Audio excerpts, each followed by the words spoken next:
Everyone, welcome back to my mini blog. তো আজকে আমরা সবাই মিলে যাচ্ছি খিরাইতে। অনেক দিনের অপেক্ষা আর অনেক দিনের প্ল্যানিংয়ের পর ফাইনালি আমরা খিরাই যেতে পারছি, ভীষণ খুশি। আর আমরা একদম হাওড়া থেকে ট্রেন ধরে নিয়েছিলাম, পাঁশকুড়া লোকাল ধরেছিলাম আমরা। পাঁশকুড়ায় নেমে আবার একটা টোটো করে গেলে একদম সামনেই খিরাই, বা তোমরা কেউ গেলে একদম মেদিনীপুর লোকাল ধরে খিরাইতেও নামতে পারো। তো আমাদের হাতে টাইম ছিল না, তাই জন্য আমরা ট্রেনে উঠেও পড়েছিলাম লেট না করে। তো তারপর আমরা নেমেও পড়েছি ট্রেন থেকে। ট্রেনে একটু চটপটা জিনিস খেয়েও নিয়েছিলাম, দেখতেই পারলে। তারপর আমরা এখান থেকে যাব একটা টোটো ধরে একদম খিরাই। দেখো বলতে বলতে চলেও এসেছি। আর এই যে হচ্ছে ফেমাস খিরাই মেলা, খিরাই মেলার ভেতরে আমরা ঢুকেও পড়েছি। আর এখানে দেখো ছোট বাচ্চা থেকে বড় থেকে সবাই মাথায় এরকম হেয়ার ব্যান্ড পরে ঘুরে বেড়াচ্ছে, এত ভালো লাগছে। আর তার মধ্যে আমরা আস্তে আস্তে আমাদের একটু দুপুর হয়ে গেছিলো। আমরা ভাবলাম প্রথমে মেলাটা ঘোরার আগে আমরা ভালো করে আগে লাঞ্চ করে নিই, তারপর ঘুরবো। আর এত রোদ যে ঘুরতেও মানে একটু প্রবলেম হচ্ছিল, 1:30 বাজে তখন। তো ফার্স্টেই আমরা চলে এসেছি এখানে খাবার খেতে। তো আমরা সবাই মিলে বসে পড়েছি। আর আমরা এখানে নিয়েছিলাম চিকেন বিরিয়ানি, আর ওইখানে নিয়েছিল সবজি ভাত। খাবার দাবার মোটামুটি ঠিকঠাকই আছে, প্রাইসও ঠিকঠাকই আছে। খাবার দাবার পর এবার আমরা বেরিয়ে যাব পুরো খিরাইয়ের মেলা দেখতে। তো প্রথমেই এখানে চলে এসেছি হেয়ার ব্যান্ড পরতে, কারণ ওইখানে আসলে তো মাথায় এরকম ফুলের হেয়ার ব্যান্ড পরতেই হবে। তো খুবই ভালো লাগছিল দেখে। এবার আমরা এখানে বললাম যে আমাদের জামার ম্যাচ করে এখানে বানিয়ে দিতে হবে। তো আমি এখানে দেখছিলাম যে কি কালার আছে, তো আমি কাকুকে বললাম আপনি একটু বানিয়ে দিন। এখানে দেখছি সবাই একদম লাইন দিয়ে ছোট থেকে বড় থেকে সবাই পড়ছে, আর আমরাও দাঁড়িয়ে পড়েছি। এখানে আমাদের হেয়ার ব্যান্ডগুলো রেডি করছিল। আর এই হেয়ার ব্যান্ডগুলোর প্রাইসও সেরকম কিছু না, মাত্র 30 টাকা। তো 30 টাকার সব দোকানে সেম প্রাইস, 30 টাকার বদলে এরকম সুন্দর হেয়ার ব্যান্ড তোমরা বানিয়েও নিতে পারো, প্লাস যেগুলো রাখা আছে সেগুলো তোমরা কিনে পরতে পারো। তো আমরা এখানে আমাদের জামার ম্যাচিং করে বানিয়ে পরছিলাম, খুব ভালো লাগছিল। এই দেখো বানানো হয়ে গেছে, আর কি সুন্দর লাগছে দেখো। কাকু আমাকে পরিয়েও দিল। আর এইখানে না একটা তার দিয়ে করেছিল, পেছনটা তার দিয়ে আটকে দিলে একদম সুন্দর একটা হেয়ার ব্যান্ড হয়ে গেল। আর এখানে ও এই কালারটা নিয়েছিল, ভীষণ ভালো লাগছিল, এত ভালো লাগছিল। এরপর আমরা চলে যাব চন্দ্রমল্লিকার গার্ডেনে। তো দেখো এই যে এই রাস্তাটা ধরে যেতে হবে, আর এইটা হচ্ছে সেই ভয়ানক কংসাবতী নদী। জলটা কি জোরে স্পিডে যাচ্ছে একটুখানি দেখো। আর এইটাই বর্ষাকালে একদম ফুলে ফেপে এখানে পুরো ভরে ওঠে। তো তারপর ওই রাস্তা ধরে আমরা এই বাঁদিকে গেলেই, মাটির রাস্তাটা ধরে সিধা গেলেই তোমরা একদম চন্দ্রমল্লিকার গার্ডেন পুরো পেয়ে যাবে। চন্দ্রমল্লিকার গার্ডেন মানে চন্দ্রমল্লিকার পুরো ফুল, মানে খিরাইতে দেখলাম সেরকম শুধু গাঁদা ফুল, তোমরা একটু পরেই দেখতে পারবে। আর এইখানে পুরো চন্দ্রমল্লিকা আরো অনেক রকমের ফুল, মানে অনেক অনেক, যেগুলো দেখলে মানে চোখ দাঁড়িয়ে যাবে। দেখো এইখানে হচ্ছে চন্দ্রমল্লিকা থেকে শুরু হচ্ছে, এখানে সবে চন্দ্রমল্লিকাগুলো হবে ছোট ছোট করে অল্প অল্প করে ফুটছে, এত সুন্দর লাগছে। আর এখানে এক রাউন্ড তোলা হয়ে গেছে, আরো মানে ফুটছে ফুলগুলো। আর ওই পাশে পুরো সাদা একদম চাদরে মানে মোড়া, ভালো লাগছিল। মানে এত দূর থেকে আসাটা আমার সার্থক হয়েছে, মানে আমি পাগল হয়ে যাচ্ছিলাম ফুল দেখে। যারা ফুল প্রেমী আছে অবশ্যই এই জায়গাটা একবার এসো, মানে এত ভালো লাগবে, মনে এত শান্তি লাগবে। এত ফুল দেখে চোখ মানে আমার দাঁড়িয়ে গেছে, এত ভালো লাগছিল। চারিদিকে সাদা, গোলাপি, হলুদ, এত ভালো লাগছিল। দেখো চারিদিকটা জাস্ট অপূর্ব লাগছে। তো এইসব দেখার পর আমরা এবার চলে যাব খিরাই, যেখানে মেন মেলাটা হচ্ছে, মানে মেন ফুল যেখানে সবাই যায়।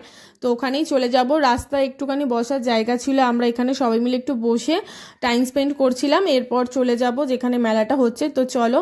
আর দেখো বলতে বলতে আমরা চলেও এসেছি ওই মেলাটার সামনে। ওই মেলাটায় একদম মানে তোমাদের না রাস্তাটা খুব, যারা যাবে রাস্তাটা খুব উঁচু নিচু রাস্তা। আর এই দেখো চলে এসেছি আমরা একদম সামনে। খুব তখন 3টে বাজে, রোদটা একটু কমেছে। আর এই মেলার ভেতরে ভেতরে একদম দোকান বসেছে, সবাই তোমরা যেরকম ফুল কিনতে চাও বা হেয়ার ব্যান্ড কিনতে চাও ওগুলো কিনতে পারো। আর এইখানে এসে আমি মেন দেখলাম, এখানে এসে শুধুই গাঁদা ফুল আর কিছুই নেই, শুধুই গাঁদা ফুল। এক রাউন্ড তোলাও হয়ে গেছে, আবার হচ্ছে। আর অনেক সবজি চাষ করেছে, এই দেখো এখানে ওলকপি চাষ করেছে, আলু চাষ হয়েছে, অনেক রকমের বাঁধাকপি, ফুলকপি, নানান রকমের সবজি চাষ হয়েছে। আর পাশে পাশে শুধু ছিল গাঁদা ফুল, মোরগ ফুল, হলুদ গাঁদা ফুল, এই সব। দেখো এইদিকে চারিদিকে সব বাঁধাকপি, ফুলকপি, কি সুন্দর লাগছে। এখানে বাঁধাকপির পুরো লম্বা করে চাষ হয়েছে, এখানে মোরগ ফুল ছিল। তারপরে পাশে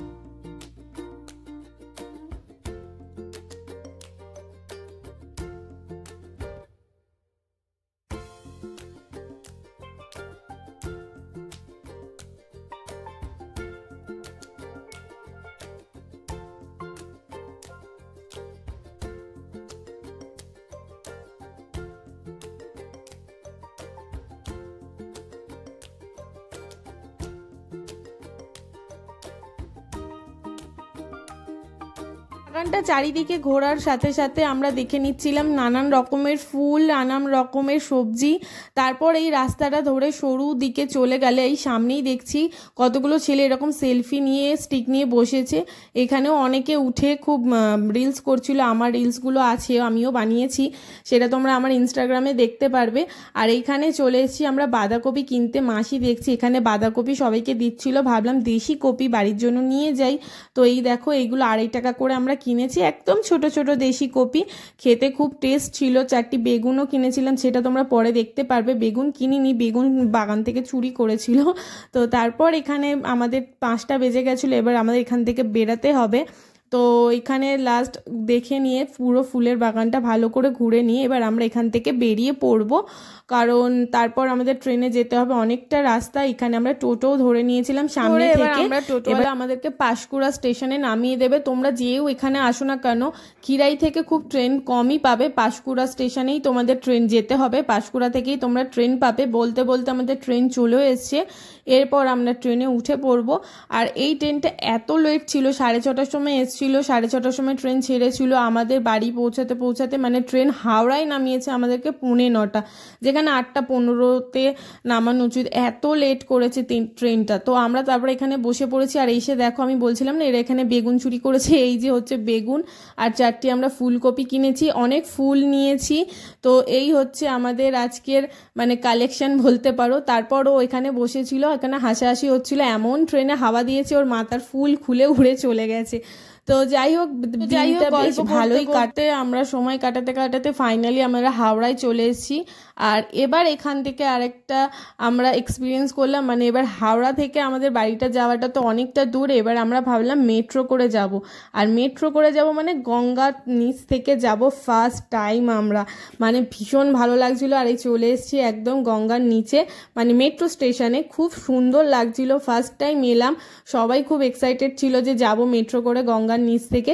আর এই দেখো আমরা চলে এসেছি, এবার অনেকটা নিচে নামতে হবে। আর এত সুন্দর প্ল্যাটফর্মটাকে সাজিয়েছে, খুব ভালো লাগছিল দেখতে। আর এরপর আমরা চলে যাব টিকিট কাউন্টারে টিকিট কাটতে সবাই মিলে। আর এই ভেতরটা কতটা বড় দেখো, যারা তো এসছো জানো, আমাদের জন্য আজকে ফার্স্ট টাইম, তো আমরা ভীষণ খুশি ছিলাম। ফার্স্ট তো খিরাই গেলাম, আর সেকেন্ড হচ্ছে আমরা গঙ্গার নিচ থেকে আজকে বাড়ি যাব, ভীষণ ভালো লাগছিল। তো ফার্স্ট আমরা এখানে টিকিট কেটে নিচ্ছিলাম, টিকিট কাটার পর এবার আমরা চলে যাব নিচে, অনেকটা নিচে নামতে হবে দেখলাম। হলো আমাদের টিকিট কাটা হয়ে গেছে, এবার আমরা নিচে নামবো। 3 ধাপ আমাদের নিচে নামতে হবে দেখলাম। ফার্স্ট রাউন্ড এইটা, তারপর আবার সেকেন্ড রাউন্ড যাবে, তারপর থার্ড রাউন্ড, তারপর আমরা প্ল্যাটফর্মে গিয়ে পৌঁছাবো। এই যে ফার্স্ট রাউন্ড, তারপর এই যে দেখো সেকেন্ড রাউন্ড নিচে নামছি। অনেকটা এতটা বড় প্ল্যাটফর্মটা কি বলবো। থার্ড রাউন্ড নিচে নেমেছি, তারপর চলে এসছে ফাইনালি প্ল্যাটফর্মটা দেখার পর জাস্ট মুখ থেকে ওয়াও বেরাচ্ছিল, এত ভালো লাগছিল, সবাই তো খুশি হয়ে গেছিল। আর এই যে এখানে এই দরজাগুলো করেছে, খুব ভালো লাগছিল। আর এই মানে ভেতর থেকে মেট্রোটা আসলে দেখতেই পারবে, খুব ভালো লাগছিল। ওই পাশেও ছিল, আমরা এই দিক থেকে যাব, তো ওই যে ওরা সবাই দাঁড়িয়েছিল। আর এখানে আমি তোমাদেরকে দেখাচ্ছি, দেখো কি ভাল লাগছে, এত সুন্দর লাগছে কি বলবো, মানে আমার মুখ থেকে শুধু সুন্দর সুন্দরই বেরিয়েছে। আমি ওদেরকে জিজ্ঞাসা করছিলাম তো ওদের কেমন লাগছে, ওরা বলছে তো আমাদের দারুণ লাগছে। আর ফাইনালি বলতে বলতে মেট্রো চলে আসবে, আর মেট্রোতে উঠেও পড়েছি। দেখো এই দেখো গঙ্গার নিচ থেকে যাচ্ছে, মানে দারুণ একটা এক্সপিরিয়েন্স হলো। তো যাই হোক, আজকে তোমাদের ব্লগটা কেমন লাগলো অবশ্যই জানিও। তো আমরা তো দারুণ মজা করলাম, আর তোমাদের ব্লগটা দেখে কেমন লাগলো লাইক কমেন্ট করে জানিও। তো আজকের মতন টাটা, দেখা হবে আবার নেক্সট ব্লগে, বাই।